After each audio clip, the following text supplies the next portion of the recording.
Hi friends, welcome back Sunil Priyo log. ನಿನ್ನೆ ಏಕಾದಶಿ ಉಪವಾಸ ಇದ್ನೆಲ್ಲ break ಆಯಿತು. ಇವತ್ತು ದ್ವಾದಶಿ. ಏನು ಮಾಡೋಕ್ಕಾಗಲ್ಲ, ಹೆಣ್ಮಕ್ಳು ಪ್ರಾಬ್ಲಮ್ಮು. ಹಾಗಾಗಿ ನಾವು ಅಂದ್ಕೊಳ್ಳೋದೇ ಒಂದು, ಅದಾಗದೇ ಒಂದು. ಇನ್ನು ಮನೆಯವರೇ ಇವತ್ತು ಬೆಳಿಗ್ಗೆ ಬೇಗನೆ ಎದ್ದು ಗಂಜಲ ಹಾಕಿ ಮನೆಯೆಲ್ಲ ಒರೆಸಿ ಇನ್ನು ದೇವ್ರಿಗೆ ನೈವೇದ್ಯಕ್ಕೆ ಇಡಬೇಕಲ್ವಾ. ನಿನ್ನೆ ರಾಯರು ಕೂಡ ಉಪವಾಸ ಇದ್ದರು. ಅವರಿಗೆ ನೈವೇದ್ಯಕ್ಕೆ ಅಂತ ಹೇಳಿ ಕೇಸರಿಬಾತ್ ರೆಡಿ ಮಾಡಿಟ್ಟು ದೇವ್ರ ಪೂಜೆಗೆಲ್ಲ ರೆಡಿ ಮಾಡಿಕೊಂಡು ಇನ್ನು ಪೂಜೆನ ಮುಗಿಸಿದ್ರು. ಇನ್ನು ಅವರಿಗೆ ಹೆಲ್ಪ್ ಮಾಡೋಕ್ಕೆ ಅಂತ ನನ್ನ ಮಗಳನ್ನು ಕೂಡ ಬೇಗನೆ ಎದ್ದಿದ್ಲು.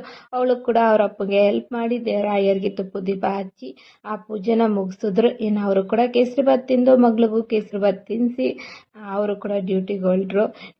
ನನ್ನ ಮಗಳಿಗಂತೂ ಅವ್ರ ಅಪ್ಪ ಫಸ್ಟ್ ಟೈಮ್ ಕೇಸರಿಬಾತ್ ಮಾಡಿರೋದು ನೋಡಿ ಅವಳಿಗಂತೂ ತುಂಬಾ ಖುಷಿ. ನೋಡಿ ಏನು ಹೇಳ್ತಾಳೆ.